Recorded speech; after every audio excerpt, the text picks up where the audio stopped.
Wouldn't be our show these days, Simon, if we didn't include a bit of boxing. And of course, we know that each passing day brings Fury Usyk ever closer, of course, out in Saudi Arabia, out in Riyadh. But it's not that fight that we want to concentrate on this lunchtime, this Tuesday lunchtime. It's another one. Has boxing officially lost the plot, you might ask? The rules for Jake Paul, YouTuber, but boxer, Jake Paul versus Mike Tyson, boxing legend, on the 20th of July have now been confirmed. And it's now an officially sanctioned professional fight by the Texas Department of Licensing and Regulations. What does that mean? It means that knockouts are allowed. It means 8 2-minute rounds. It means 14-ounce gloves. And of course, we knew it anyway, it means no headgear. So Mike Tyson, one of the most ferocious punchers in world boxing at one time, goes in against Jake Paul, YouTuber / boxer, and knockouts are allowed. What does this look like, Simon, in your view? We're joined by top boxing promoter Frank Warren. Frank, good afternoon. Good afternoon, chaps. How are you? Very well, thank you, Mr. Warren. I don't know what Simon thinks, so I'll go to you first. What's your take on this? The fact that it's been officially sanctioned as a professional fight by the Texas Department of Licensing and Regulations. Well, look, I'm a big fan of Jake Paul as a promoter, and Nikita, his business partner. They're very smart operators, and they obviously see this as a fight that will generate public interest and obviously money. But let's get it right. Mike Tyson's 58 years of age and he shouldn't be fighting. It's as simple as that. If it was an exhibition, you'd get half away with that. But the fact that Texas, good old Texas, have basically licensed a 58-year-old to fight. I mean, Yeah. What does anybody need to say about that? Anyone with an ounce of brains knows what that is ridiculous. I mean, Tyson will see it as a big payday. That's the thing, Simon. Well, I think it's difficult to disagree with anything that Frank has just said. I mean, look, the tragedy of it all is he physically able to do it? There's debates about his physical health. From the legacy point of view, I grew up watching Mike Tyson and some of the declines, obviously, but notably the high peaks of his career from 86 onward until he lost to Buster Douglas and then came back and wins his belts back after coming out of prison. I admire Jake Paul for the innovation.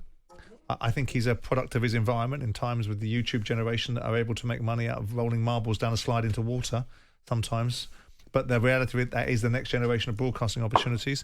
I think it's sad for Tyson to be in a situation that he feels that economically he needs to do this and literally he needs to do it. I don't see it as a blot on boxing's copybook. I think the commission that's licensed him, Frank can speak to that far better than I can. There are certain commissions that allow things to go on, like Florida, like Texas, that you think to yourself, what is it that you're doing here? But from the business of entertainment, if there's an audience for it, there's an audience for it. I don't want to watch it. I don't take it seriously. And on the medical side of things, you've got a 26, Frank, Jake Paul, something like that? Yeah, he's 26. I mean, look, let's get it right. You can be on a motorway stuck in a traffic jam, and you get to the end of it, and all it is people who stopped to look at a crash instead of driving on. Rubbernecking, and that's what this is. And that's what this is. And, Texas, you can't take them serious. I mean, I've promoted in Texas many, many years ago, but it's crazy for this. But what will happen? There are 8 2-minute rounds. I heard you say. I didn't realise it was 8 2. What will happen for one round? You're going to get vintage Mike Tyson. He'll come out throwing bombs for one round, and then he'll be a 58-year-old guy in a ring with a younger fella. We know he can punch. He's a big puncher, and it is what it is. But people will watch it. They will watch it, and that, at the end of the day, is the reason that both the guys are stepping into the ring and getting and will make money from it. And that you can't you can't blame boxing for that. That's not boxing's fault. That's the people who buy its fault.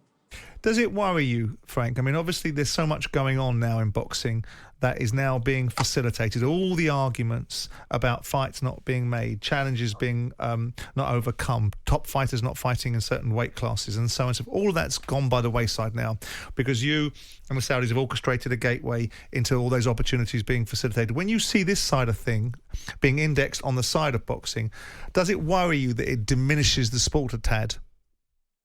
I think it does to the public perception, because the public just, they'll just believe this is what it's sanctioned and it's an official. Well, it is official because they've made it official, and it's not against the law. It's legal, but it's not. For example, the British Boxing Board of Control. If it was in this country, it wouldn't be allowed. I don't think it certainly would not be allowed in Saudi. I know that because the board are also operating there, and the Saudis wouldn't want it. In a lot of countries and a lot of states, it wouldn't happen. It wouldn't happen in New York. It wouldn't happen in Vegas. But that, as you say, could be the perception. But I think it's really difficult to. I'm a big believer. If you're over the age of 21, and Mike Tyson's certainly over the age of 21, it's your life. You can do what you want to do with it, provided that you're not affecting other people. If people want to facilitate that and make it happen and so forth, then they have to accept the consequences. God forbid anything goes wrong. I agree with you, Frank. It's those people who are facilitating it, though. You said a moment ago, it's the paying public who are making this happen. No, it's not, Frank. With all due respect, it's the boxing authorities in Texas who are saying, yes, this can happen. That's not because true. The paying public wouldn't watch it if it wasn't allowed to happen by the sport, your sport. Sorry, but Jim, it was happening before they facilitated it, before they sanctioned it. It was already going to happen in Texas. The tickets have been on sale, so that's but it was an exhibition fight before that, Frank, which is totally different, isn't it? I don't know. I mean, I don't know what the rules of the exhibition fight. Well, I can't see him going there and tippy-tapping the pair of them. No, it was, that was not going to happen. Look, I don't agree with what you're saying there, Jim. It's the only reason it is happening is because they will get paid for it, and they'll only get paid for it if the public buy it. So you can't blame, the people who buy it have to accept that they are facilitating. But boxing's giving it validity. I think the point Jim's making is boxing's giving it validity. No, Texas is giving it validity. They're the ones who are giving it the validity. They are doing that, and it's wrong that they should do that. Texas is a boxing authority, though, Frank. That's the thing. Yeah, but there's boxing authorities in every state in America and probably every country in the world. Danny Williams, who beat Mike Tyson many, many years ago, he was fighting up to about 18 months ago, going over to fight in Eastern European countries, having had his license taken away probably nearly 20 years ago. There is somewhere where you can go and fight. They will allow it to happen, and he was getting booked as a heavyweight because he had Mike Tyson's scalp on his record, and people were using him, and I mean using him. And using the fact that he beat Mike Tyson, using that to bring their local fighters through. It's wrong, but it will happen in certain countries. And there's no way really, is there, Frank, of us? I mean, obviously with an industry, we see football and we see rugby embracing the challenges of CTE and dementia. Boxing seems to slide beneath the radar of that conversation, which is, and yet we've got no standardization of the way that fights can be put on. I don't know. I don't quite agree with that, Simon. It depends in what part of the world you're in. In the UK, I mean, there are stringent tests that take place for boxers. Oh no, I know that, Frank. But look at and the stringent tests that go on in rugby and football. But notwithstanding that, you're still getting class action being brought by rugby players. But no one in the boxing world is making the kind of noise about a sport that is involving people punching in the head. So what my point was is not to bash boxing, was to say, it's important that the sport gets itself together so these sort of things don't happen, so that the argument that's going to rage eventually about challenges like dementia is not enhanced by bad fights being made and lack of standards in different commissions. Well, I think the unfortunate thing you have, I mean, it's fragmented again in the amateurs now. IEBA are being excluded from the Olympics. They won't deal with them, the Olympians. And I agree with that, by the way. There's a new government, there's a new group of nations got together and forming a breakaway.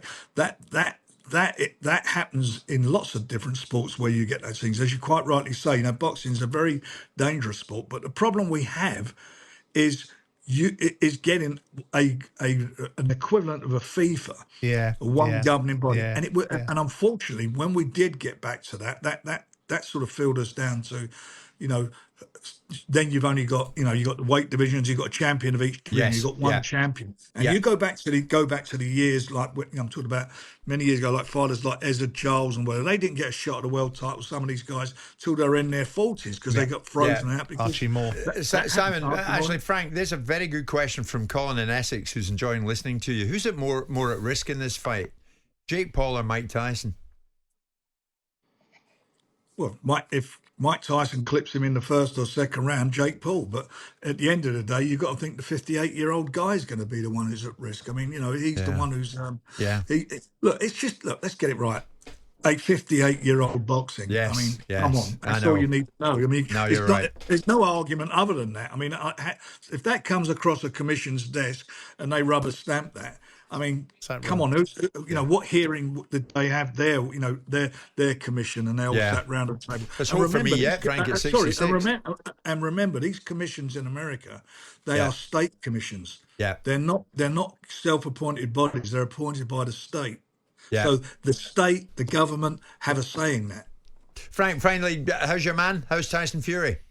He's excellent. He's training very well. I spoke to him over the weekend, and he's in great form, and he's really looking forward to it. And the clock's ticking down. We're 2 weeks this Saturday coming up, and we're finally going to get this fight on. And I think it's going to be a brilliant night. I think we're going to get a great fight, and I'm sure he's going to bring the 4 belts back to the UK. Okay, Frank, as always, thank you so much. You'll be delighted about the North London Derby outcome, I'm sure. I told you, there's only one team in North London, but they done brilliantly. They played well, and I thought, other than those two sort of errors in the second half, the